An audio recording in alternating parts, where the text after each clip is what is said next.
In the isolated depths of Dismal Creek, Scott and Sean believed they were performing a heroic act by feeding a frail, helpless old man they found wandering the woods. Little did they know, the man they invited to their campfire was actually the most feared monster in the history of the Appalachian Trail, a notorious serial killer who had returned to his old hunting grounds.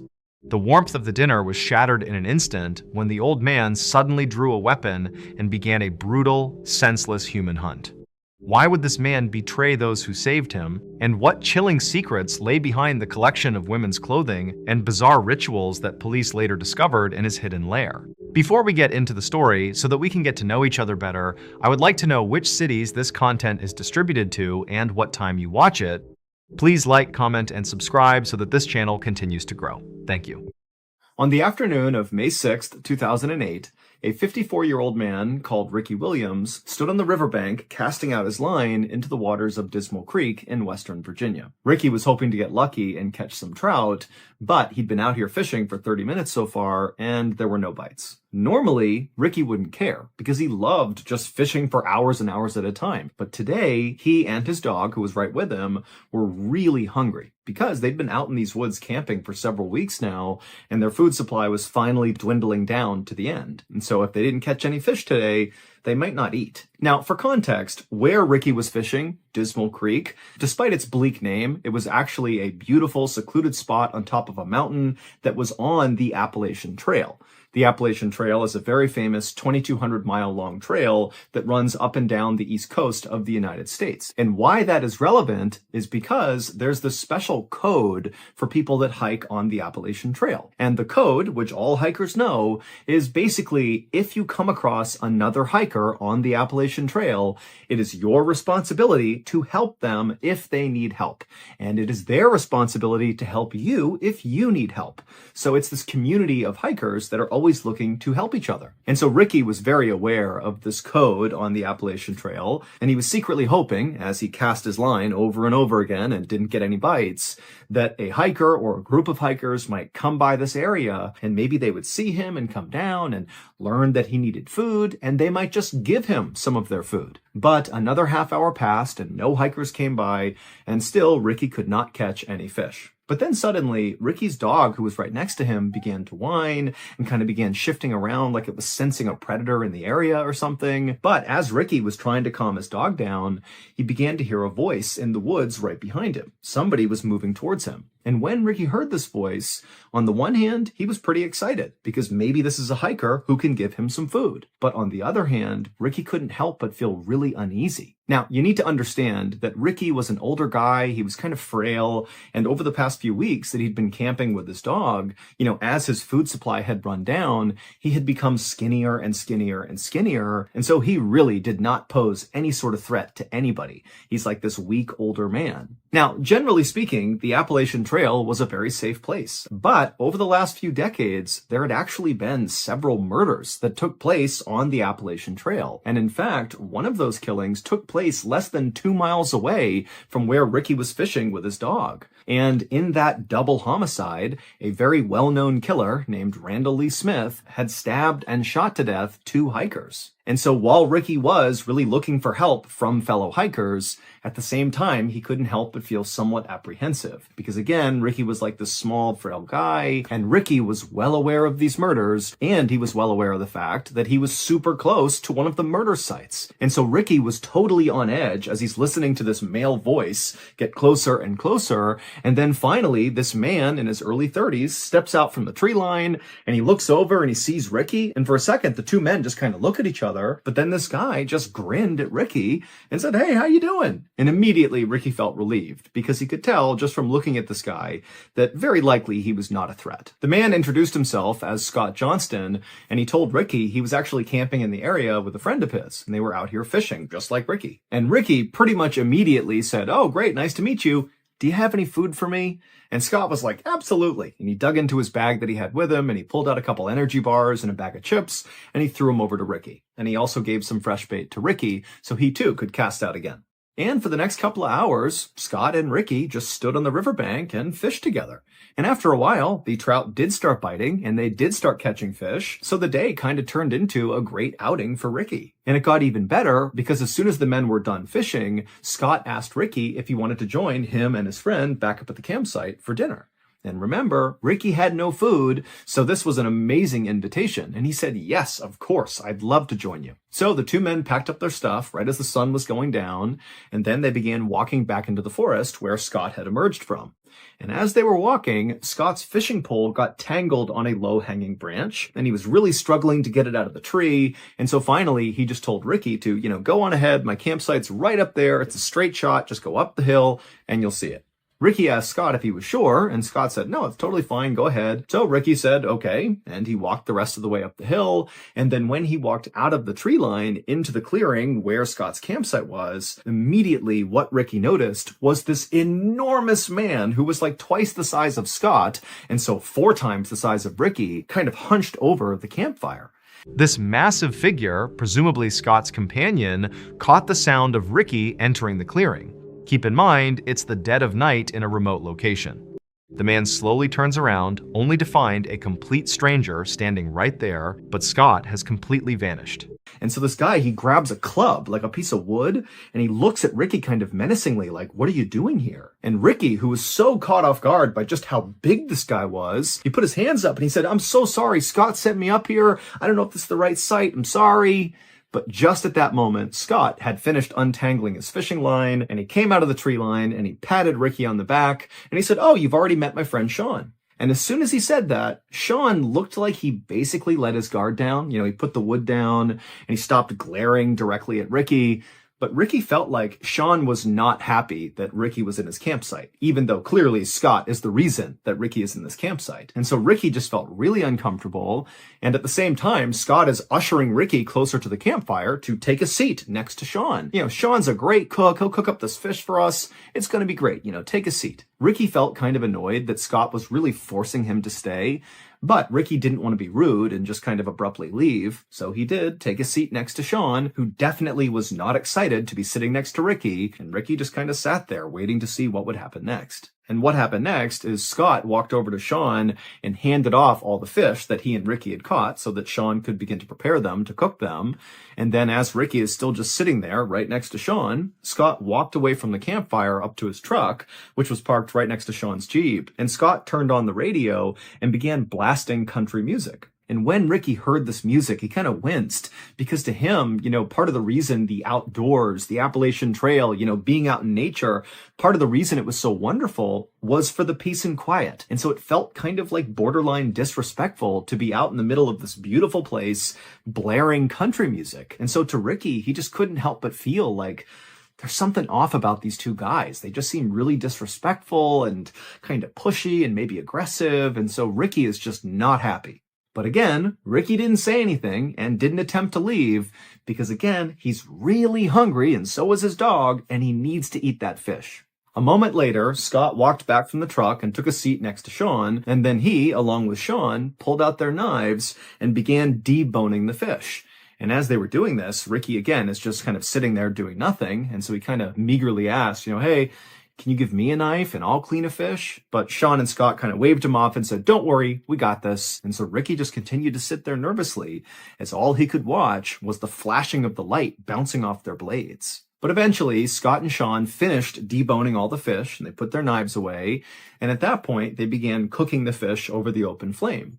And suddenly for Ricky, it felt like, the mood had shifted a little bit. At least now the two men were not fiddling around with weapons. It felt kind of safe again. And so Ricky began making some small talk in hopes that would kind of, settle his nerves. And so Ricky told the two men about how much he loved the Appalachian Trail and how he came out here all the time for weeks at a time with his dog. And Ricky would tell the men that, sometimes he felt more at home out in the wild than he did at home. It was almost like being out in nature was a religious experience for Ricky. And he would even tell Sean and Scott that sometimes when he was out in nature, he would meditate and pray and even do some chanting like part of a ritual. I mean, he was really trying to be in tune with Mother Nature.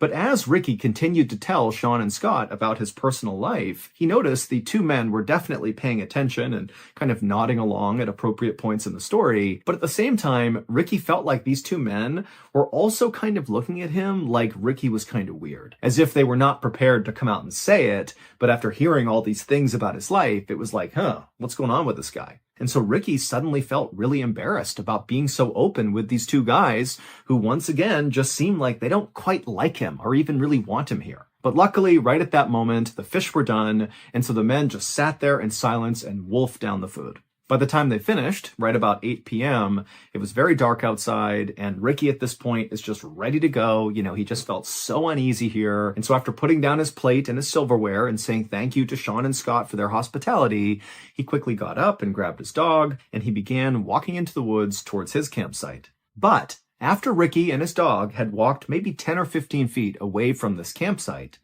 two things happened in rapid succession. Number one, Ricky suddenly stopped and turned around and looked back at the campsite. And number two, right as he did this, there was this enormous bang sound, like a small explosion that echoed through the forest. About 30 minutes later, and about 4 miles away from where Ricky and Sean and Scott had been, there were these two women who were in their house eating dinner when they heard this sudden frantic knocking on their front door.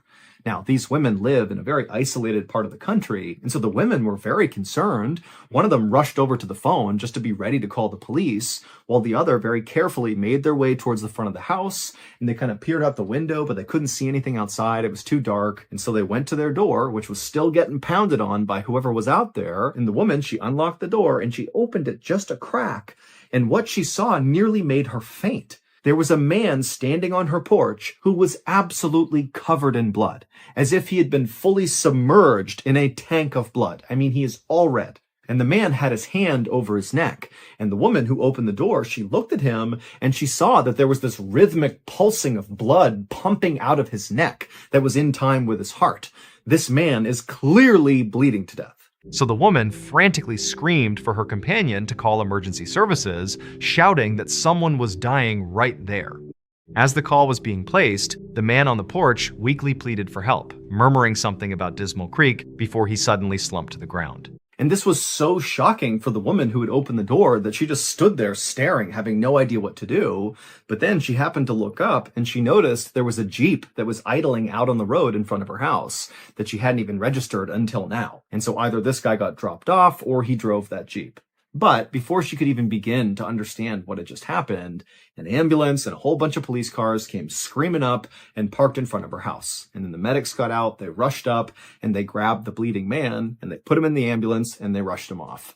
Meanwhile, not far from the house, police officers were speeding towards Dismal Creek because when the women called 911, they said, this guy who's shown up on the porch bleeding said something about Dismal Creek, but they had no idea what it was about. And so instead of trying to wait to figure out what was even going on, police had basically said, let's just go to Dismal Creek and look around and see if we can figure out, why someone would leave that area and show up at this house covered in blood. But as the police were making their way up this winding mountain road, they saw a truck bombing down the road coming straight at them. And the truck, they initially hit their brakes and did kind of attempt to get out of the way of the police cars. But after this truck had basically come to a stop, the driver of the truck just hit the gas all over again, and they veered wildly off the side of the road into an embankment, and they crashed and flipped several times and then came to a stop. And the police officers who had veered to the side of the road to avoid getting hit by this truck, they just watched this happen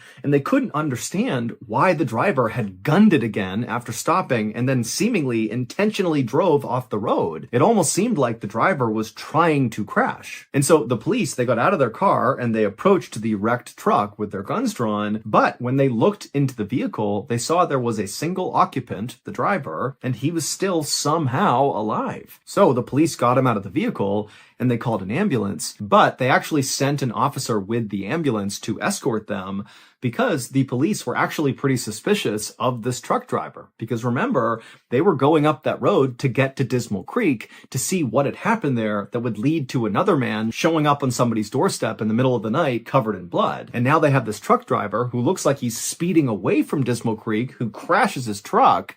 I mean, there was no clear connection between the truck crash and the bloody guy, but the police were suspicious that they had to be connected. So they sent the officer to the hospital as well. About 30 minutes after the truck crash, the police left the scene and continued the rest of the way up the road to Dismal Creek. And once they got up there, the police fanned out all across the area and just began looking for anything. Just any clue that might explain what the heck happened here, if anything happened at Dismal Creek at all. And pretty quickly, the police actually did find something unique. In the middle of the Dismal Creek area, they found a campsite. But it was not the campsite where Sean and Scott were staying, where Ricky had gone and shared dinner with them.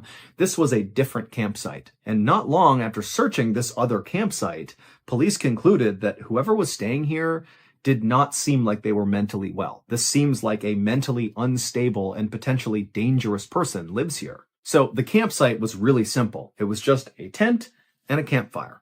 But when the police lifted up the flap and looked inside the tent, they found a collection of 30 knives along with a police scanner that basically picked up police radio chatter in the area. So you could listen to a scanner and basically know what the police were doing in your area. There were also all these weird piles of clothing. Some were for kids, some were for adults, some were for men, some were for women. There were piles of eyeglasses, and there were 8 pairs of women's underwear.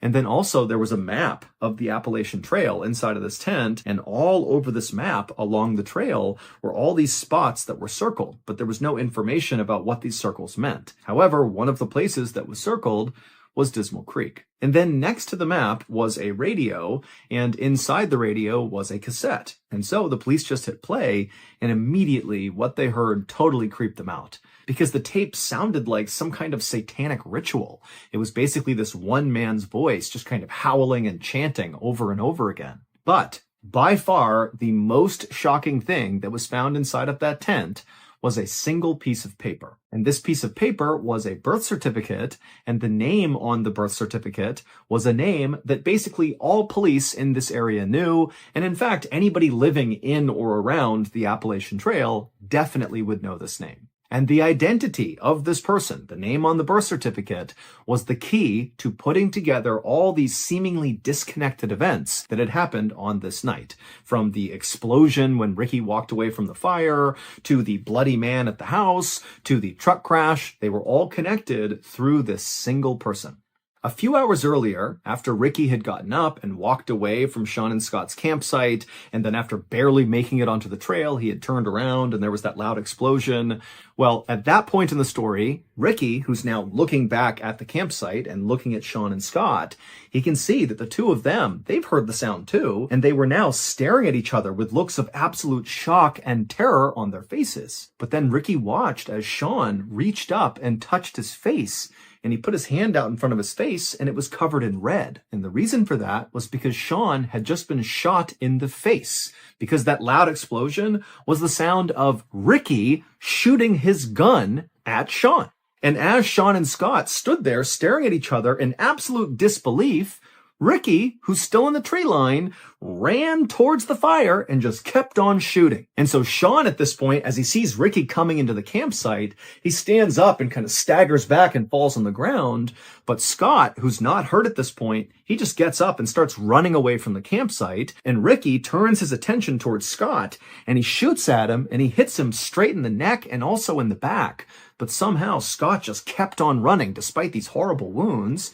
And so Ricky watched as Scott disappeared into the woods. And then Ricky turned back to Sean, who's laying on the ground and can't go anywhere. He's been shot in the face. And Ricky just casually raised his gun and shot Sean right in the chest. But amazingly, Sean, after getting shot the second time, it created what must have been the most extreme adrenaline rush ever, because he jumped up to his feet and right in front of his attacker, he just turned and sprinted to his Jeep. He hopped inside, fired it up, and just sped away as fast as he could. And when Sean flipped on his headlights and turned a corner after getting away from the campsite, he looked down the road and he actually saw his buddy, Scott, who had run away first, come tumbling out of the woods onto the road. And so Sean, who's gravely injured, drives over next to Scott and he stops the Jeep long enough for Scott to climb inside, and they shut the door and they speed their way towards the nearest help, which happened to be that house where those two women lived. And so it was Scott, who looked like he was drenched in blood, who knocked on the women's door. Sean was down in the Jeep out on the road, but he was just too weak to get out and come up to the door as well. But when the ambulance and police arrived, they would find not only Scott up on the porch, but also Sean in the Jeep, and both men would be taken to the hospital via helicopter. And then as for the man who was driving the truck down the road away from Dismal Creek, who then crashed right in front of the police, well, the driver of that truck was Ricky Williams. However, that was not his real name. There was no Ricky Williams. That was the name he just used. His real name, which was on the birth certificate that police found in that other campsite inside of the tent, was Randall Lee Smith. The same infamous Randall Lee Smith who had murdered those two hikers not far from Dismal Creek. That double homicide had happened in 1981, and Randall was caught and convicted. But he was paroled 15 years later in 1996 for good behavior. And for 10 years after that, Randall lived with his mother and he wore this electronic bracelet and, he followed the rules. But by 2008, his electronic bracelet had came off, and even though Randall had attempted to continue living with his mother, it just wasn't tenable. He didn't have enough money, and so ultimately he packed up his things, grabbed his dog, and moved out onto the Appalachian Trail. And on May 6th, 2008, when Sean and Scott arrived in Dismal Creek to go fishing, Randall was waiting. Nobody has any idea why Randall murdered those two hikers back in 1981 or why he targeted Sean and Scott in 2008. All we know is that Randall Lee Smith was very mentally unwell and very likely viewed the Appalachian Trail as like his sacred place. This is his home. This is the place he loves more than anything. And so maybe, he felt like Sean and Scott had somehow disrespected the Appalachian Trail, and that was enough to attack them. Now, we know Sean and Scott did not do anything intentionally disrespectful to Randall because, amazingly, Sean and Scott survived this attack. And they would say that when they saw Randall, they just felt bad for him. They thought he was like this alcoholic drifter who didn't have a home of his own, and so he was just living out in the woods on the Appalachian Trail. And so they didn't judge him. Instead, they really did just want to give him some food and spend some time with him and make him feel human again. That was it. And because Randall appeared to be this kind of small, older man, Sean and Scott, who were, very big and imposing, they didn't feel threatened by this guy. As for that bizarre other campsite that police found up around Dismal Creek, the one that contained all those knives and the birth certificate, well, obviously, that was Randall's campsite. And that weird cassette tape that they listened to that sounded like a satanic ritual, that was Randall going through his meditations and chants that he would do when he was out in the middle of nowhere.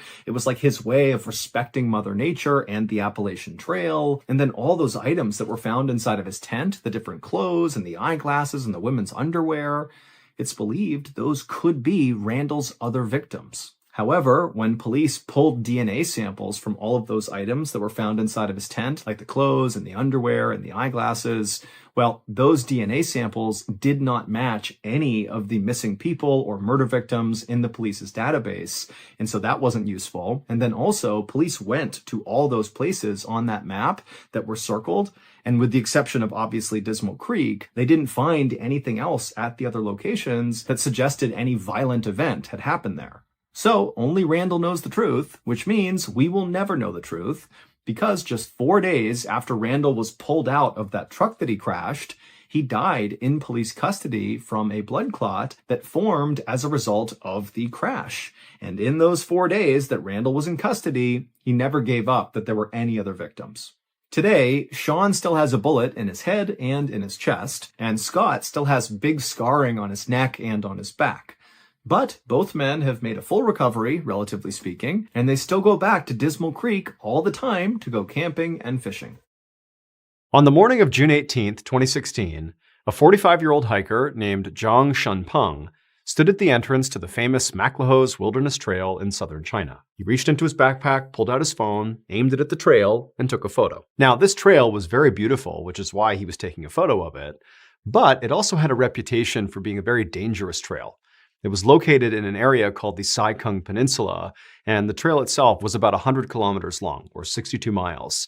And it went through forests and mountains and streams, and the weather along this trail was very unpredictable, with sudden storms rolling in and just wreaking havoc. But Zhang was feeling very confident about this hike because he himself was an experienced hiker. While he maybe hadn't done this particular trail, he had hiked similar trails, and also, the weather appeared to be holding up. However, before Zhang could even take a step onto this trail, the sky suddenly turned this dark greenish hue, and there was a loud thunderclap. I mean, basically, instantly, there was this massive storm overhead.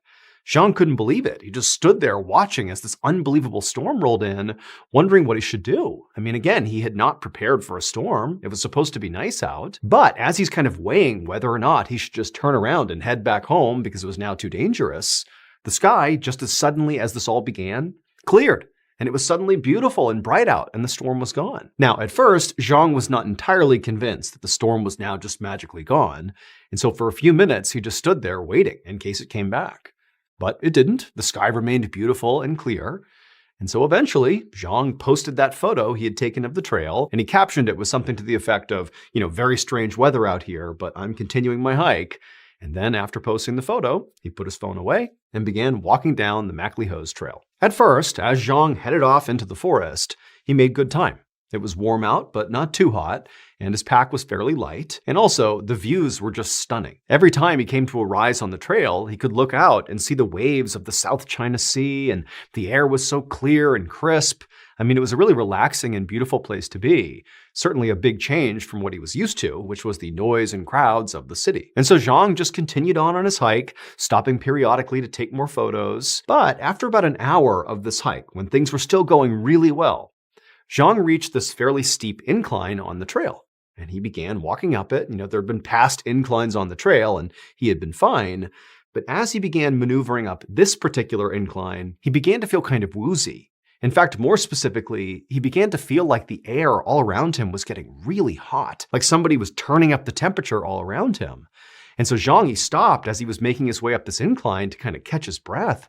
But as he did that, the heat just got worse and worse. He became delirious. And as he was almost towards the top of this hill, it was like he just couldn't go any further. And the world began to spin all around him. And before long, he was tumbling to the ground and blacking out. The next thing Zhang became aware of was the feeling of grass pressed up against his cheek. He was laying on the trail. So he kind of opened his eyes, and he sat up for a second. He was very disoriented. He didn't know how long he had been out for. He figured it was only a couple of minutes. But as he kind of got his bearings, the first thing he noticed is the sky was now totally dark. And when he had passed out, it was broad daylight. And so he's thinking, that can't possibly be true. I can't have been here for hours. That's not possible. And so he began to think to himself like, oh, I guess another storm has rolled in. That's why the sky is so dark. It's not nighttime. But then when he reached into his bag and pulled out his phone and saw the time and saw it was 8 o'clock at night, he realized there was no storm. It really is nighttime. He had been unconscious on this trail for apparently like 12 hours. And so as Zhang just stared at his phone in disbelief, his phone began to ring, and it was his wife. And so Zhang's thinking, oh my goodness, I'm supposed to be home right now. My wife is definitely worried about me. And so pretty quickly, he kind of composed himself, even though, again, he has no idea what's happening here. And he answers the call, and as cheerful as he could, he told his wife that everything was fine. He was just running late and he would be home soon. And so she said, okay. And then after Zhang hung up with her, he put his phone back in his backpack and pulled out a flashlight. And then he stood up and kind of checked himself over for cuts and scrapes and bruises. He had no idea what condition he was in here. But after checking himself over, he seemed okay. I mean, he was still very disoriented and confused, but physically he was okay. And then, again, even though he doesn't understand what's happening here, he's just thinking, okay, I got to turn around, get back to the car, and get home as quickly as possible. And so he slung his backpack, and with his flashlight out in front of him, he just started hoofing it back down the trail in the direction of his car. Now, as Zhang walked along, he was feeling very unsettled, but he kept telling himself that, independent of whatever's happened here, he was going to be home soon and everything was going to be fine. However, not long into his return trip towards his car, he started to get this incredibly uneasy feeling that something was just completely wrong.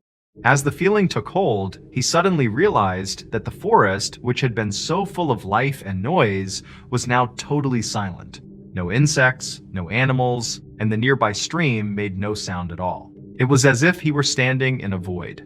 And it was so eerie. And he stopped and just listened. And it was like the whole world was on mute. And so Zhang, who now was starting to feel scared, just began scanning his flashlight all around him, not even sure what he was looking for. But as he did, he had another realization. Suddenly, the area he was in did not look familiar at all. I mean, he had only walked maybe several paces away from where he had just fallen to the trail and passed out. But now, as he looked around, it was like he was in a totally different section of the forest. I mean, he looked back where he had fallen, and even in the grass where he would have been, it was untouched. There was no impression on the ground from where he would have been laying for 12 hours, like he'd been transported somewhere else without knowing it. Now, when Zhang spoke to his wife on the phone, he was very careful not to alarm her, even though he had sort of a growing sense of panic inside of him. But now, the whole situation was sort of out of hand. He really didn't understand what was happening, and he knew he needed help. And so he reached into his backpack to pull out his phone to call for help, except when he reached into his bag, there was nothing there. His phone was gone, his supplies were gone, the bag was totally empty, even though literally minutes before it had been full. Like there was no way he just randomly lost this stuff. It had been there, and now it was gone. And so Zhang desperately looked on the ground with his flashlight, and he walked back in the direction where he believed he had fallen, even though it didn't look like the same place. He's looking all over the place like, maybe he did drop his stuff, but he didn't. It was just gone. And so now, really feeling scared, Zhang just completely lost his composure and began screaming at the top of his lungs for help. But he heard nothing in response, just silence. And then not long after that, Zhang's head began to feel heavy again, and then he sank to the ground, put his head in the dirt, and he closed his eyes. When Zhang woke up, it was bright out, and he also was now magically back at the original spot where he had passed out on that steep incline. And the first thing he did as soon as he came to is he reached into his bag, hoping that his phone and other supplies would have just materialized by now. But no, when he reached inside the bag, it was still empty. And so on the one hand, Zhang still is like, what is going on here? I don't understand what's happening. And then on the other, he was also becoming acutely aware that because he doesn't have his phone, he can't call for help. Like he's stuck out here. And so he's wondering, like, what is he going to do here? And then it dawns on him that, it's been at least several hours since he last spoke to his wife, and she was expecting him home the night before. And so by now, certainly, because he hasn't come home, she must have called the police. And so maybe there was already a search party out here looking for him. And so suddenly feeling kind of hopeful that that was actually happening, Zhang, despite his confusion and disorientation here, just scooped up his backpack, put it on, and began walking down the trail back in the direction towards his car. And as he walked, Zhang periodically would call out, hoping that again, some searchers or other hikers were nearby who would hear him and come to his aid. But after hiking for over an hour, he still had not reached his car. The forest was still eerily silent, like everything was silent. He hadn't seen or heard anybody else. I mean, he's totally alone here. And so Zhang started to wonder if maybe his best bet was not to try to hike out of here, but instead to just stay put and wait for, hopefully, the search party, if there was one out there, to come find him, or maybe some other hiker to come find him. However, as he was considering this, he looked up ahead where the trail kind of turned, and he saw there was this pond, a pond he had not seen on the way in, but nonetheless, there was a pond basically right over there. And from his perspective, he could see kind of through the trees on the other side of the pond appeared to be a person. Zhang suddenly felt this enormous sense of relief. Here was the person who was going to help him and get him out of here. And so Zhang began walking towards this person, and as he did, he cupped his hands and he called out a hello to get this person's attention. Now, when Zhang did this, he believed this person would either, one, hear him, turn around and see what Zhang wanted, or two, they wouldn't hear him, and they would just continue to stand there with their back to him. But neither of those things happened. When Zhang called out this very hearty hello, this person just instantly began sprinting away from Zhang without even turning to look at him. They just began taking off into the trees. And Zhang, he's thinking like this is a crisis for him. He has no idea what's happening here. This is the first person he's seen. He needs them. And so instinctively, Zhang just took off running after them, calling out the whole time, trying to reassure them that he was not a threat. He didn't mean to scare them. He needs their help. And so he gets to the pond. He runs around the perimeter. He can still see this person running off into the woods. And Zhang, like, he's so exhausted from the lack of water and food. He's not feeling his best, but somehow through adrenaline alone, he starts gaining on this person. And eventually he closes the distance on this person as they're weaving through the trees. And suddenly this person just stops. And they don't turn around to look at Zhang. They just stop in the middle of the woods. And Zhang, he almost barrels into them because he had been running so quickly. And he just stops. And he's staring at the back of this person who still has not turned around to look at him at any point. And Zhang says to them, "Please, I need your help." And Zhang, he's panting, he's totally out of breath. And this person who's been running at top speed the whole time, they're not out of breath. They're not even moving. They're stationary, just with their back to Zhang. And suddenly, as Zhang is staring at this person, realizing that something feels off here, the person begins to turn around to look at him. And as they do, Zhang suddenly feels this incredible sense of dread. Like he chased this person down, he needs their help, but now that they're turning around to face him, something feels wrong and he doesn't want to see him. Something's off here. And then the person fully turns around and looks at Zhang. And Zhang is suddenly so terrified of what he sees, he holds his breath and just stays there frozen to the spot, staring. He can't believe what he's looking at. This was not a person. This was some sort of shadowy figure with no face, and it was now staring directly at Zhang. And Zhang, again, he's so scared he can't move, he's holding his breath, he's just looking right back at them, and then suddenly this figure takes an aggressive step toward Zhang, and then another, until suddenly they're inches away from Zhang, and Zhang is so terrified, he just closes his eyes, expecting to die at any second, and then when he opens his eyes, the figure's just gone. For about 5 minutes, Zhang just stood there, shaking in utter disbelief of what he had just experienced. I mean, this whole thing had been terrifying, but this specific interaction with this shadow figure was horrifying, and he had no idea how to process it. But at the same time, after a few minutes, Zhang's thinking to himself, I don't want to stay around here to try to figure out what's going on. I need to get out of here. And so Zhang finally, after mustering the courage, he turns to start walking back towards the pond and back up to the trail. But when he turns around, the pond isn't there anymore. It's just this endless expanse of trees. The pond should have been right there, and it's gone. And also, when Zhang took off running after this shadow figure, it was daylight. And now, it's darkness. It's total darkness. And so once again, Zhang has somehow gone to a new location and jumped through time, several hours at least, with no idea how that had even happened. And also, as he's having this realization that once again, it's like space-time has changed all around him, he starts to have that heaviness in his head, things start to swim all around him, and before long, he's fallen to the ground and he's closing his eyes. When Zhang woke up again, it was now suddenly bright out. So again, more time has passed. He was not just passed out for a minute or two. It was several hours at least. And also, Zhang was now magically laying right next to the pond that had vanished the night before after this figure had showed up. And so at this point, Zhang is seriously thinking to himself that he must have lost his mind. That's what's happening here. He's gone insane. Or does he have some horrible head injury that's like causing hallucinations or something? Like, he doesn't know.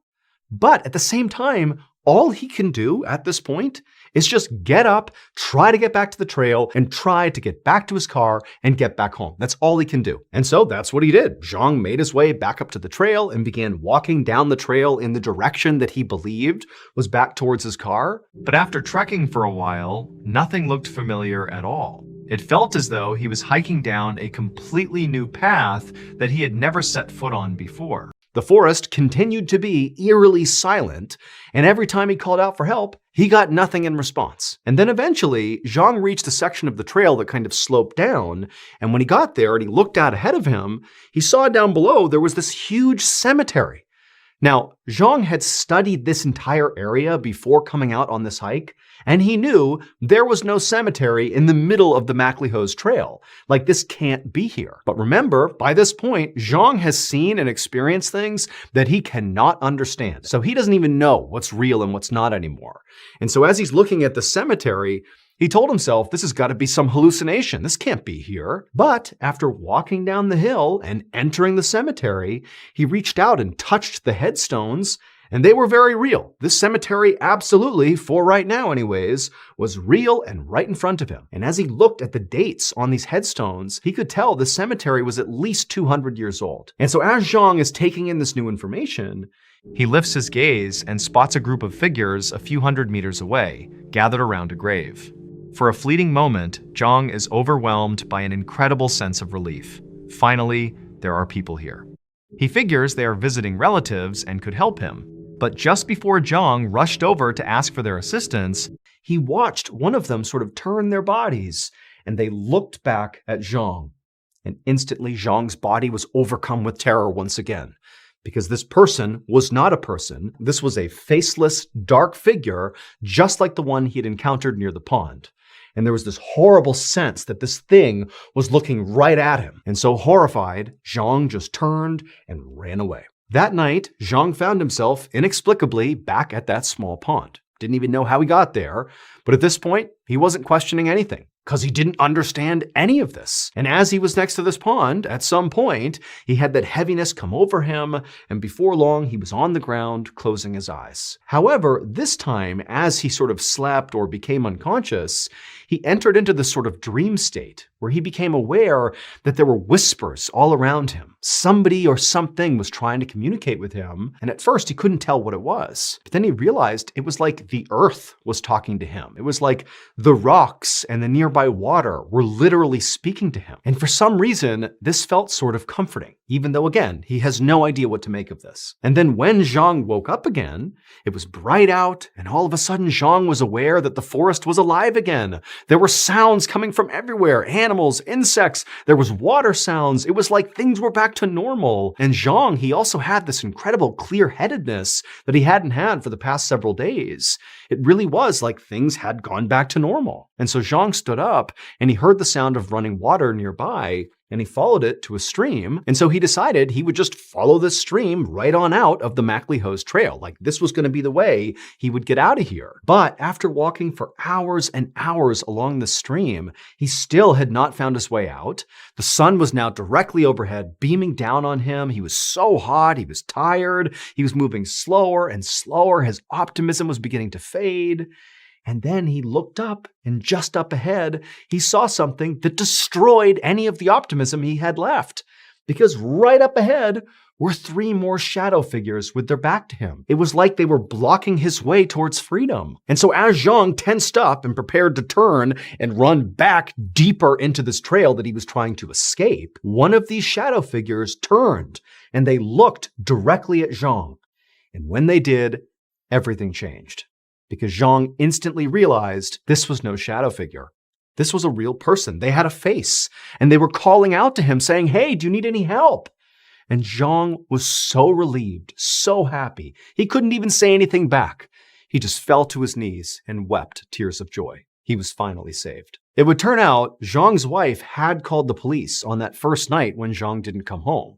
And so the whole time Zhang was out in the woods over these several days, there was actually a massive search party out there looking for him. However, none of the searchers claimed to have seen or heard Zhang at any point, and Zhang did not see or hear any of the searchers. Those people at the end who finally rescued him were just random hikers that happened to see him. But somehow, despite the fact that Zhang really could not have gone very far from his car, I mean, he really didn't cover a huge distance on this trail when this whole experience began, despite that, the searchers never heard or saw Zhang at any point, and Zhang obviously never heard or saw any of them. So they're basically in the exact same area, looking for each other, but nobody sees each other. After being discovered by those 3 real people on MacLehose Trail, Zhang was taken to a hospital where he was examined, and it was determined there was nothing physically wrong with him, other than he had not had much to eat or drink in several days.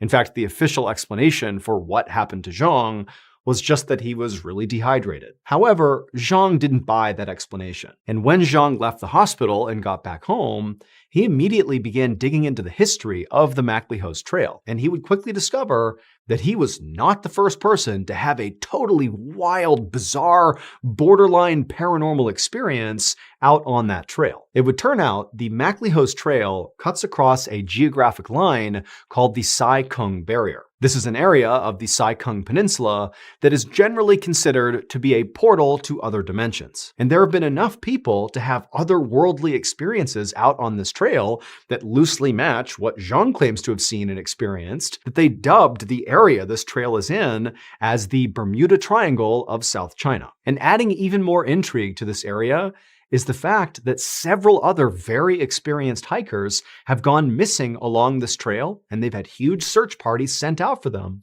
but they were never found. Zhang would eventually share his story of what happened to him out on the trail in a 3,500-word essay that he posted on social media. He, and many others, believe that when he first fell and collapsed on the trail, that he actually fell through the Sai-Kung barrier and entered another dimension.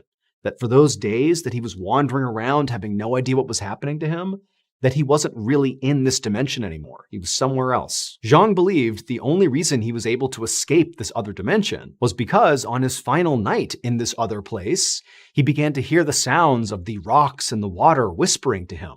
He said the only reason he was able to hear that was because he had sort of accepted his fate, that here he was in this totally strange world that he couldn't understand and didn't have any real expectation to escape from. And it was that sort of resignation that he allowed himself to feel that kind of put him in touch with this dimension, and he believes that's what ultimately allowed him to come back home. Despite those who doubt him, Zhang stands by his version of events. While his time on the trail did not cause him any physical harm, to this day he is still haunted by it. In December of 2005, a young woman walked down a sidewalk in New York City. There were Christmas decorations on all the buildings and Christmas lights. It was very festive. But as she walked along, she glanced over at a newspaper stand, and she saw something on the front page of that paper that literally made her stop in her tracks, and not because it was festive. It was awful.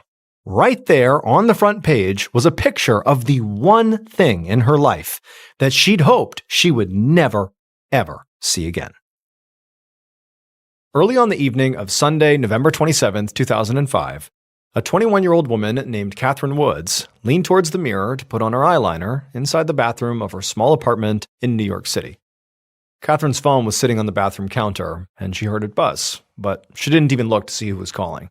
She didn't have time to talk to anyone, because she had to finish getting ready for her 7 o'clock shift at work. So Catherine had moved to New York City from Ohio 3 years earlier to pursue her dream of becoming a dancer on Broadway. But everything here was so expensive that in addition to chasing her dream, she also had to work 3 different jobs just to make ends meet. Now, 2 of those jobs were pretty standard. She worked as a waitress and also taught children's dance classes. But tonight, she was getting ready to go to her 3rd job, and this job was not really standard at all. In fact, to her, she was sort of embarrassed about it. And because of that, she was keeping it a secret from almost everybody in her life. Her 3rd job was working as a topless dancer at a strip club near Times Square called Flash Dancers. Catherine honestly hated the work, but it paid really well, and if she wanted to have her shot at Broadway, she needed to pay for voice lessons and dance classes. Now, she did live in Manhattan, which was the most expensive part of the already very expensive city, and she knew that she could save some money if she just moved to a neighborhood where rent was cheaper.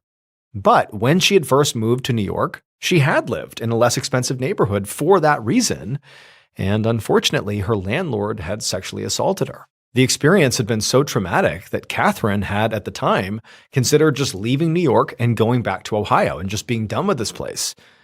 But in the end, she had decided to stay in New York and continue chasing her dream. Now, she did move within New York. She'd gotten this apartment in Manhattan because it was a lot safer. And she also got a roommate to help with the cost. His name was David Hahn. He was 23, and he was one of Catherine's friends from back home in Ohio. But at this very moment, David was not inside the apartment. He'd gone outside to get his car so he could drive Catherine to work. Catherine finished her makeup and left the bathroom, and as she walked through the living room, she stepped over a black dog that was sleeping on the floor. The dog was not Catherine's, and it actually was not David's either. David was a part-time dog sitter. So this dog was just staying with them while its owners were out of town. Just like Catherine, David also had a bunch of part-time jobs to help make ends meet. When he wasn't dog sitting, he worked as a doorman at a hotel just up the street from their apartment. Now, Catherine and David had actually been romantic at one point. They had dated for a little while, but these days they were just roommates, living together to split the bills. Although, secretly, Catherine did sometimes wonder if, maybe they should give it another shot to try being a couple again. Thanksgiving had been a few days ago, and instead of going home to Ohio like she usually did, Catherine had stayed in New York and celebrated with David, and it had been a really nice time. Plus, David knew about Catherine's third job of working at Flash Dancers, and he didn't judge her for it, and Catherine felt like a lot of people did, so she liked that about him. But the biggest hurdle that Catherine could see to potentially rekindling their relationship was the fact that David disliked basically every man she met. Whether she was dating them or not, he just did not like them. Now, some of these guys, she could understand why David, didn't like them. Like there was this guy, Joe, that she had dated briefly, who really she'd only met because he was a patron of her strip club. But then there were people like Paul, who was a personal trainer at Catherine's gym, who she'd only seen off and on, and who was nothing but nice to David. And even though Paul and Catherine were not dating now and mostly just spoke on the phone periodically, David still insisted that Paul was a creep. He just did not like the guy. But for now, Catherine figured, you know what, I'm not going to figure out my entire romantic life. I just need to finish getting ready and go downstairs so she wouldn't keep David waiting. So Catherine went into her bedroom and began getting dressed. And that's when she heard that dog start barking at something in the living room. And so, curious, Catherine walked in that direction to see what was going on. A short time later, Catherine's roommate David hurried down the sidewalk toward his car, which was parked further up the street. He was gasping for air by the time he reached it. Knowing he had to move fast, he hopped in and sped back to the apartment complex. He tried calling Catherine as he pulled over, but when she failed to pick up, he switched on his hazard lights and rushed back inside to find her. He had just scrambled up the flight of stairs to the second floor and was heading down the hallway, when he saw something that made him come to an abrupt stop. It was that black dog that he was dog-sitting. Somehow, it had gotten out of the apartment and was just standing there in the shared hallway outside of his apartment door. David blinked and then realized that his neighbor, a man he rarely interacted with named Brad Stewart, was standing right behind the dog. And Brad was holding a leash that was clearly clipped onto the dog's collar. For a second, Brad looked surprised, and David was just completely confused about why this guy had the dog that he was dog-sitting on a leash. But then Brad told David that he had found the dog wandering around, recognized it as David's, and brought it back to his apartment. Brad said he had just knocked on David's apartment door, but so far nobody had answered. So at this point, David understood, why Brad has the dog, but he didn't know why the dog was out of the apartment in the first place. But he kept that to himself and just thanked Brad, took the leash, and then stepped over to the door of his apartment, number 2D. The apartment door was shut, but when he turned the handle, he found that it was unlocked. David couldn't remember if he had left it unlocked or not, so he just opened it, and he called out Catherine's name. But there was no answer, which was weird, so he stepped inside. Now, he didn't see Catherine, but he did see the door to her bedroom was slightly cracked open, so he walked over to it, and he called out to her again. And then when she didn't call back, he tried pushing her door open. But the door didn't really open.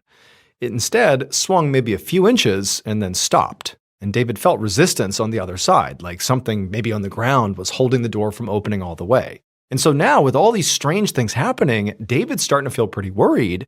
And so the surge of adrenaline came over him, and he just shoved the door open, and he stuck his head in, and he looked inside.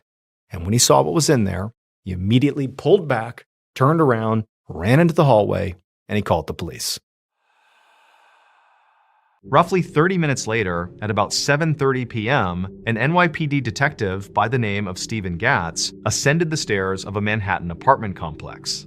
This neighborhood had a reputation for being incredibly safe, where homicides were almost unheard of. But if the report from the 911 caller was accurate, Gatz knew that a potential grisly murder scene was in fact waiting for him in apartment 2D. When he reached the second floor landing, he saw there were already a few other NYPD officers on the scene, and one of them was speaking to this young, skinny guy standing in the hallway who looked really upset, and he was holding a leash that was connected to a black dog. Another officer walked over to Gatz and filled him in. He said the man that was being spoken to was the victim's roommate, David Hahn, and he was the one who had found the body and called 911. The victim, Catherine Woods, was inside the apartment in the back bedroom. Gatz nodded and then walked down the hallway, past David and the dog, toward the apartment door. His plan was to look at the scene himself before he began questioning anyone. Gatz put on some disposable rubber gloves and checked out the door frame to the actual apartment, and then he also looked at the door itself. But he didn't see any damage that could signify forced entry. So he stepped into the apartment, and he saw that the small living room was a little bit messy. But it wasn't like it had been ransacked or something. The futon was pulled out and there were some men's clothes strewn around, but it sort of looked like a typical place that people lived. And so Getz walked through the living room, being careful not to disturb anything, and he went towards what he assumed was the bedroom, where the body was. The door was open just wide enough that Getz was able to get through. And when he stepped through and was inside the room, he saw blood everywhere. It was all over the walls and the furniture, and the room itself looked like it had been completely torn apart. One of the dresser drawers was open, and lots of women's clothing was scattered all over the place, and the mattress had been completely taken off the bed frame and was now lying on the floor. And that's actually what was blocking the door from opening all the way. And then in the middle of the room, in a pool of blood, lay the body of a young woman. Getz knew from the 911 call that her name was Catherine Woods. He walked over and squatted down next to her for a closer look. She was wearing a t-shirt and underwear, and the t-shirt had a very obvious shoe print on it, like whoever had killed Catherine had stepped on her. And there were at least a dozen stab wounds all over her body. There were also what appeared to be defensive wounds on her hands and arms, which Getz knew meant she must have fought back against her attacker. But the worst injuries she sustained were definitely to her neck. Whoever had killed her had slit her throat so deeply that they had almost decapitated her. And so to Getz, right away, it seemed like whoever killed Catherine had been in an absolute rage. At that point, Getz heard footsteps coming from behind him, and he stood up and he turned around to see that the NYPD forensics team had arrived. Now, the blocked door was making maneuvering in and out of this bedroom pretty difficult.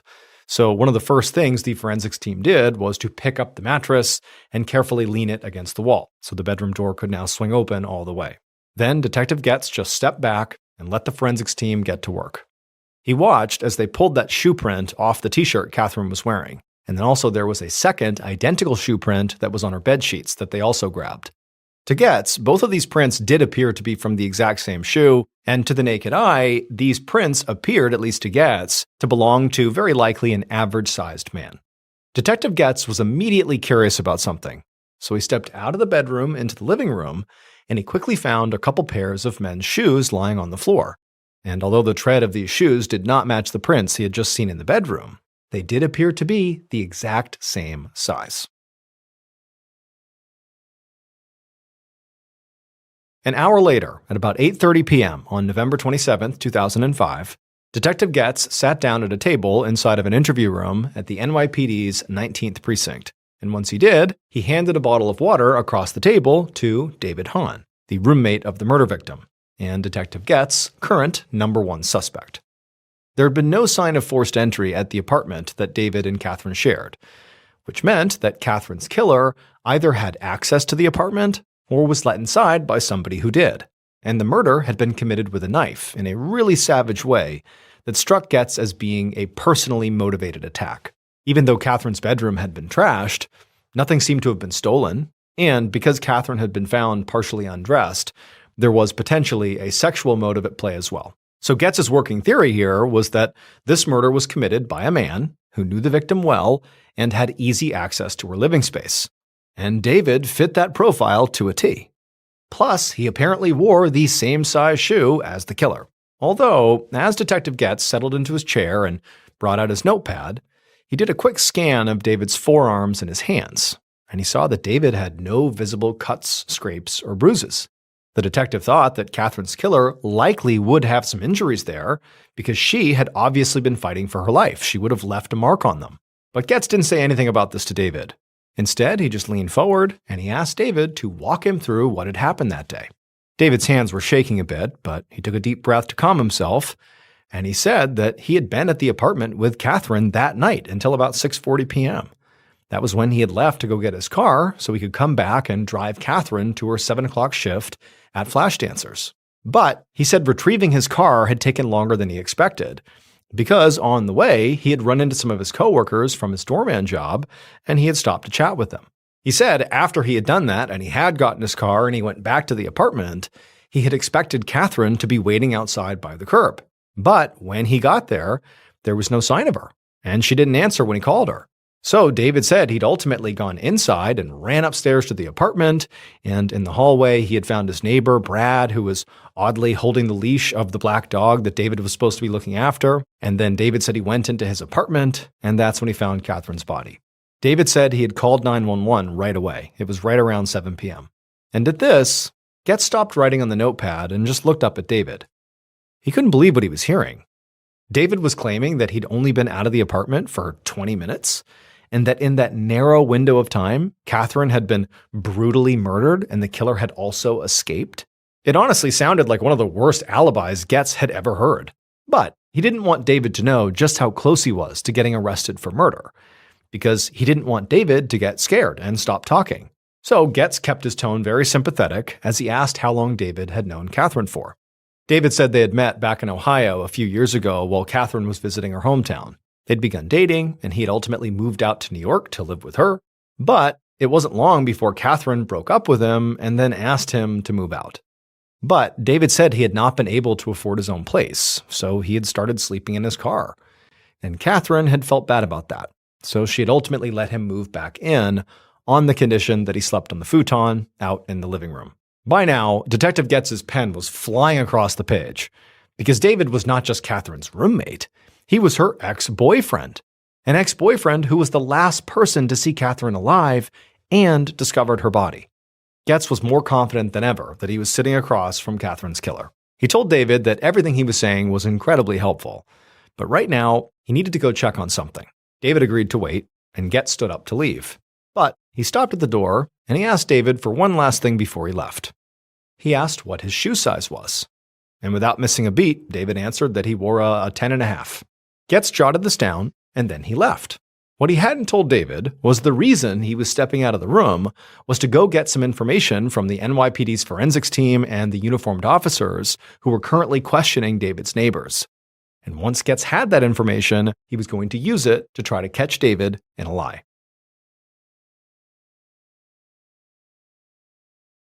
About 19 hours later, so about 3 p.m. the next day, Getz was sitting at his desk feeling completely exhausted, but was pounding yet another cup of coffee.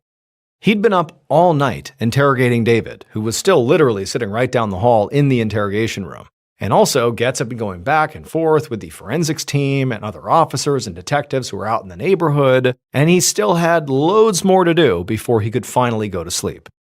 Right now, Getz was going over a new batch of reports from the uniformed officers who had gone door to door in Catherine and David's apartment building, asking the neighbors if they'd seen or heard anything unusual. And just like Getz had hoped, the information they were getting did contradict pieces of David's story. David claimed that he had left the apartment at about 6:40 p.m. and said that at that time, Catherine was fine. But two neighbors said they heard screams coming from the apartment before 6:40 p.m. The man in the unit directly above David and Catherine said he had heard 3 screams at 6:28 p.m. And the people in the unit next door to David and Catherine said they'd heard screaming, barking, and the sound of furniture moving around even earlier, between 5:45 and 6 p.m. Now, none of these neighbors had done anything about these noises because the noises had stopped pretty quickly. And then there was Brad Stewart, the neighbor who had said he had found the black dog. Brad told police that when he ran into David in the hallway, it was sometime between 6 and 6:30. But David had said that he went back up to the apartment and found Catherine's body at about 7 p.m., a full half hour later. Now, Getz knew witnesses were often bad with time, and in a dense New York City apartment building, there were lots of noises coming from lots of units, but still, it looked to him like David's alibi had serious problems. And so the detective sat back and had some more coffee, and then his phone rang. He picked it up, and it was the forensics team with an update about those shoe prints that were on Catherine's shirt and the bedsheets. And the prints were indeed left behind by a roughly average-sized man. They were a men's size 10.5. And this was the exact size Getz knew David wore. Getz thanked them, hung up the phone, and then rushed back to the interrogation room to have yet another chat with David Hahn. This time, though, Getz did not offer David a water. He just sat down and he confronted him with all these new facts. He told David that the killer's shoe prints were exactly his shoe size, that his neighbors had heard screams before David had supposedly left the building, and that Brad said he'd seen David in the hallway at least a half an hour earlier than David had claimed he was there. Getz leaned in and told David that there were also security cameras in the apartment building, and his officers were already in the process of getting access to that footage. So if David had anything to say, he better say it now. Getz watched as David's expression went from exhausted to clearly afraid. It seemed like this might be the first time that David realized the police truly did not believe his story. And after a second of just stunned silence, David insisted that he had not killed Catherine, and he begged Getz to believe him. But when Getz just glared back at him, completely unmoved, David launched into a whole new story, one he had not mentioned at all over the last 20 hours of interrogation. David said Catherine knew this guy named Paul Cortez. She had dated him, but David had always thought he was kind of a creep. And David said Catherine had told him that Paul was obsessed with her. So David said the police really ought to go investigate Paul, not him. To Getz, this seemed like a desperate last-minute attempt to cast suspicion on somebody else. But he knew he did have to follow every lead, so he did write down Paul's name and told David they'd look into it. When Getz finally left the station for the evening, David was still in the interrogation room, and reporters from all the daily papers were beginning to assemble right outside. By the next morning, the report of Catherine's murder and images of her radiant smile were plastered across every news outlet. The front page of the New York Daily News featured a headline that caused Getz to wince: "Secret Life of Slain Stripper." Inside, the article reported that Catherine's family hadn't known she was working as a topless dancer until they literally flew to the city from Ohio to collect her body. Getz skimmed the article at his desk. He wasn't convinced that Catherine's line of work had anything to do with her murder, but the papers seemed intent on running with it. And a media circus was like the last thing Getz wanted. His team was already under enough pressure to make an arrest as it was, and it was going to be even harder to do their jobs now that a bunch of tips were going to be flooding in from the public from all this media. Getz put down the newspaper, got up from his desk, and walked down the hall to the interrogation room. He'd finished the day yesterday feeling pretty confident that David was his murderer. So when he'd sent David home, he had given him instructions not to leave the city, because he intended to arrest David, and soon. But first, Getz did need to follow up on the other leads he had, to hopefully rule them out. And one of those leads was sitting in the interrogation room right now waiting for him. It was Paul Cortez, the man that David had named, who officers had tracked down and brought in, the man who supposedly was obsessed with Catherine. As soon as Getz entered the room, the first thing he did was look at Paul's shoes, and he could see that they were a pretty typical size too. At a glance, they looked like they could also be a 10.5. Getz also looked for scratches or bruises on Paul's skin, in particular on his forearms and his hands. And he did see one. There was a small injury on one of Paul's fingertips. Getz asked about it, and Paul said his finger had just gotten pinched between a couple of weights at the gym. Paul was very calm and soft-spoken, and he said he'd heard all about Catherine's death in the papers, and he just wanted to help if he could. When Getz told him that they'd gotten his name from David Hahn, Paul just kind of rolled his eyes and said, David had always been jealous of his relationship with Catherine. Paul explained that he had met Catherine at the gym about a year ago, and they'd been dating off and on ever since. At the time of Catherine's death, he said they had been off, but Paul said he still cared about her and had hoped that maybe one day they might get back together. Paul told Getz that he hadn't actually seen Catherine on the day of her death, but that he had actually spoken to her on the phone earlier that afternoon, which was not unusual. The two did speak on the phone from time to time. That's all it was. Paul said he actually had tried calling her a second time that day, but she didn't answer. But Paul said he really didn't think much of it. And then Paul said that night he wound up going shopping with some friends and then also to a local bar to watch the Jets game at about 8:30. Getz made a note to follow up on Paul's alibi. Then he asked Paul if he had any idea who might have killed Catherine. Paul thought for a moment, and then his eyes lit up, and he said there had been some stalker guy named Joe who'd been one of Catherine's regulars at the strip club. Months ago, he'd somehow gotten Catherine's phone number and had reached out to her outside of the club. And around that same time, Catherine had actually gotten roofied during one of her strip club shifts. A roofie is called the date rape drug. It basically makes you incapacitated and effectively unconscious. You don't remember anything. People will be given a roofie and then be sexually assaulted. That's often its use. And even though he'd never been able to prove this, Paul always suspected it had been Joe who gave Catherine that roofie. Catherine had cut off contact with Joe, but the whole incident had bothered Paul so much that he tried to convince Catherine to just quit the exotic dancing scene, but she refused. Paul admitted that he actually went on to call Catherine's father to tell him how worried he was about her. And Catherine had been so mad about that she stopped talking to Paul for weeks. And so Getz jotted all this down and then asked Paul if he knew how to get in touch with this guy Joe.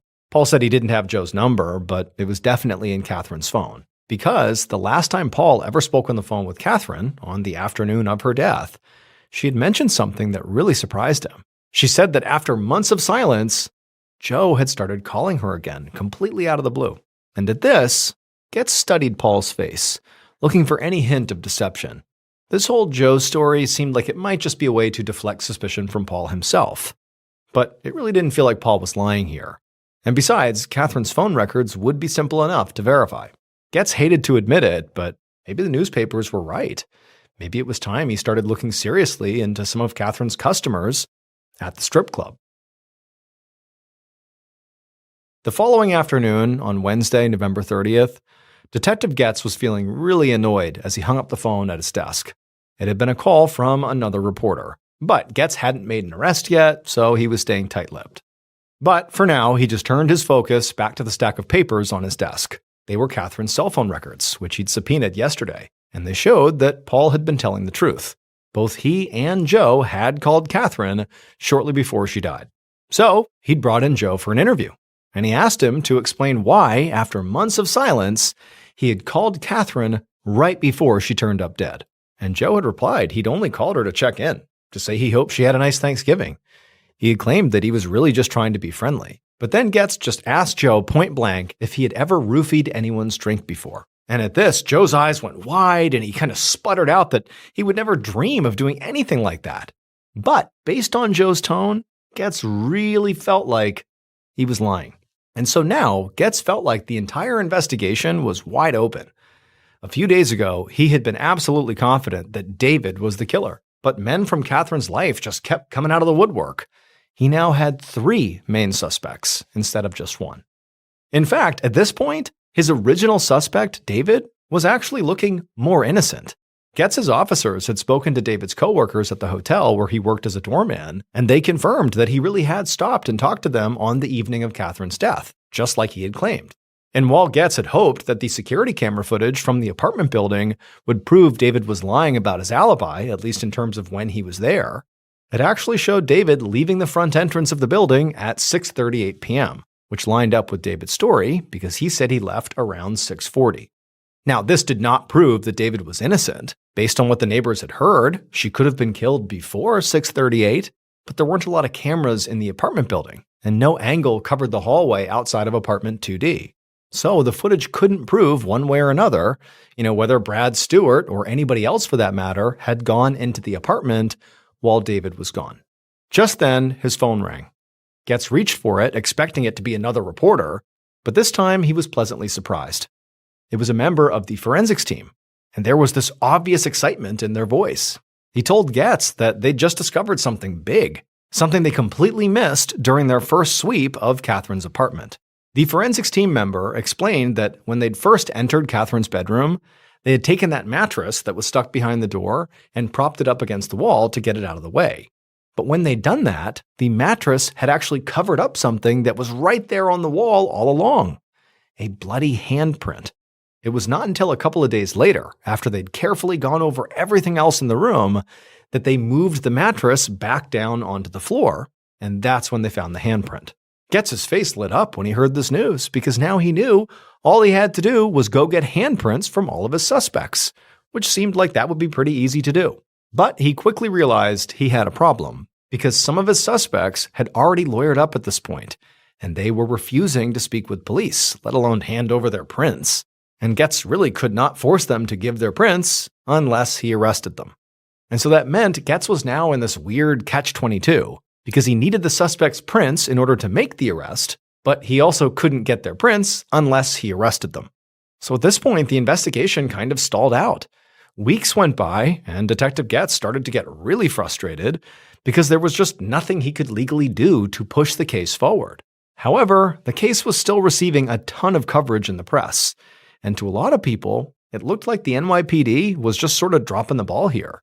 But then on December 16th, so 3 weeks after Catherine's murder, the news coverage that had annoyed Getz so much actually ended up giving him exactly what he needed.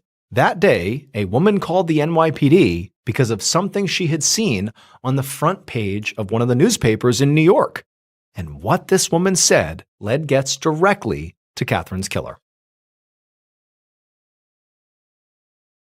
Based on forensic evidence and numerous interviews, this is what police believe happened to Catherine Woods on the evening of November 27, 2005.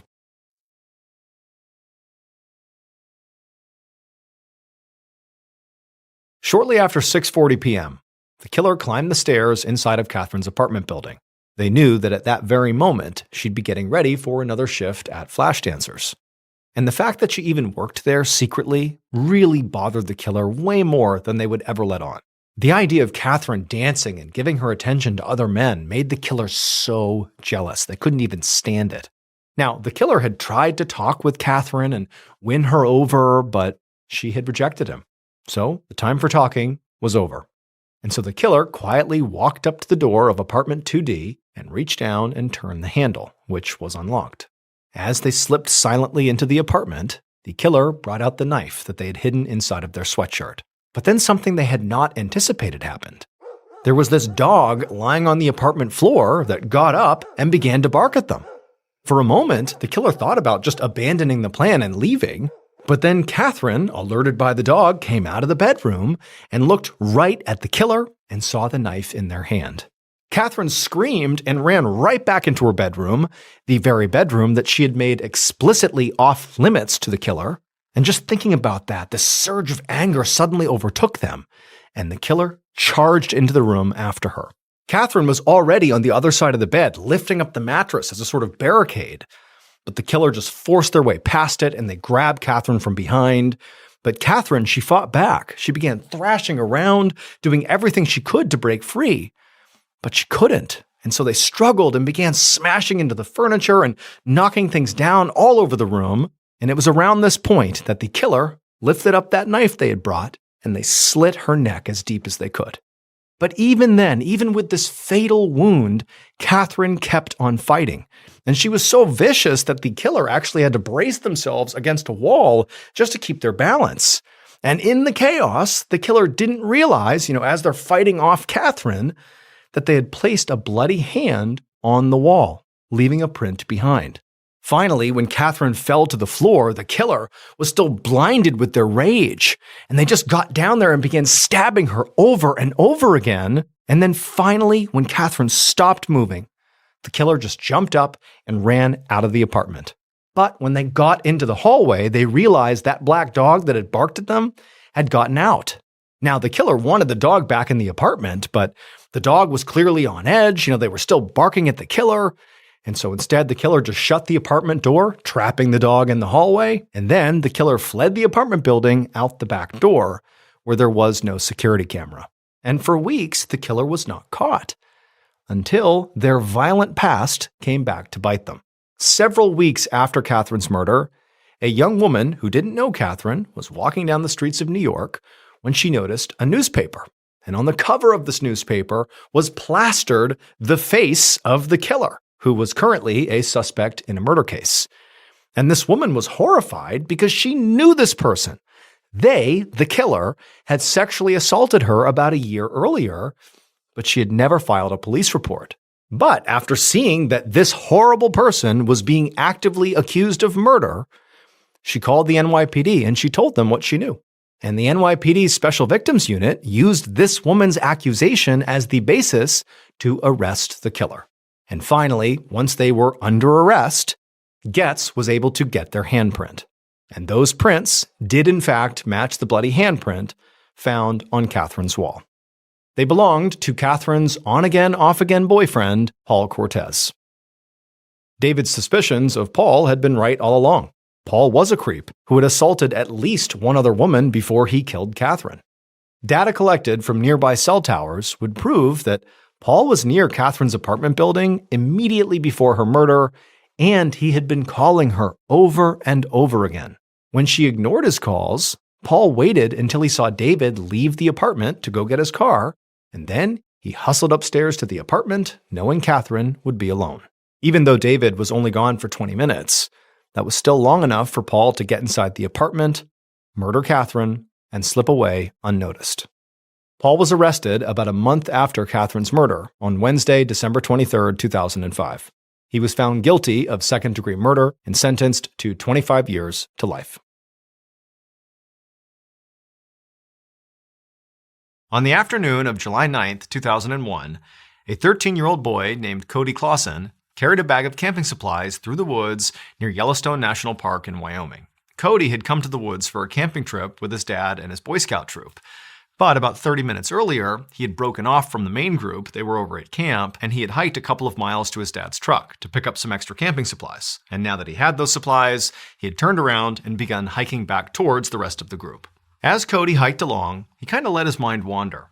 He was thinking about what story he was going to tell that night around the campfire to impress the other Boy Scouts. But as he was thinking about it and kind of walking along, he started to realize that things didn't look familiar. And at some point, he started to wonder, why haven't I actually reached the campsite yet? And at that point, he stopped. He didn't panic, and he just kind of looked around and realized that he actually had left the path. He was not even in an area that he had seen before. And so being a Boy Scout, he kind of stayed calm, and he just turned around and decided he would retrace his steps back to his dad's truck and start again. He would obviously be very late back to camp, but at least he'd come back in one piece. But as he retraced his steps, he really didn't know where he had come from, because again, he had sort of left the trail because his mind was wandering. And so before long, Cody realized he was totally lost, and he started to panic. Hours passed by as Cody frantically walked around the woods, calling out for help, but not hearing anybody calling back to him. And then as the sun began to set, he also noticed that storm clouds were rolling in. And so this situation was becoming dire very quickly. But he told himself, don't worry, my father and the Boy Scout troop, they clearly know by this point that I'm missing and they must be out looking for me. But Cody knew there was no telling how long it would take for them to find him. I mean, it could be hours or it could be days. Or, the thought was totally terrifying, but they might not find him at all. But at this point, Cody was able to calm himself down and tell himself, hey, you're a Boy Scout. You can do this. You can at least stay out here, make a shelter, build a fire, and kind of just wait while someone comes to find you. That's all you can do at this point. And so he had his bag of supplies with him, and so he took it off and he dumped the contents out, and quickly he realized the contents of this bag were not going to help him. Certainly not going to help him build a fire or shelter. But worse than that was there also wasn't any food, and he barely had any water. So effectively, he had nothing. And then, of course, to make matters even worse, the sky suddenly let loose, and Cody was caught in a major thunderstorm. And so Cody rounded up whatever he could, threw it in his bag, and just started running in the dark through the trees as hail is pelting him and it's thunder and lightning, and he's got no idea what he's going to do. And then suddenly lightning flashes across the sky, and for a second the forest is illuminated, and right up ahead of him is this cave. And so Cody runs into the cave and he takes shelter inside of it. It's pouring rain outside. It's so loud. It's so chaotic. And he's terrified. But now it's like his body just shuts down. He's so overwhelmed. He's so scared as he's laying there wondering, am I going to die out here? That he just closes his eyes and passes out just from sheer exhaustion. The next morning, Cody woke up still sheltering inside of this cave. And the first thing he noticed is when he looked out into the woods was the storm had stopped. The rain had let up. And then the second thing he noticed was he heard the distinct sound of a helicopter flying somewhere nearby. Cody instantly ran out of the cave and looked up into the sky, and sure enough, there was this small helicopter flying around roughly in his area. And so using some of his Boy Scout training, he pulled off his belt and he used the metal buckle of his belt to reflect the sunlight back up at the pilot to get the pilot's attention. And it worked. He got the pilot clearly to notice him, and before long, he noticed the pilot hovering down lower and lower right over the tree line, looking for a place to land. And so Cody is so overjoyed, he's about to be saved. He grabs his stuff and just charges over roughly to the area where the pilot's trying to land. And by the time he gets in that vicinity, he sees the pilot actually touching down in a clearing. Cody can't believe it. It's only been one day and he's been found. And so Cody runs over to the helicopter, throws the door open, gets inside, and the pilot just turns around and says, "Good morning." And Cody, at first, doesn't really register what's happening here. He's only just completely relieved that he is going to survive.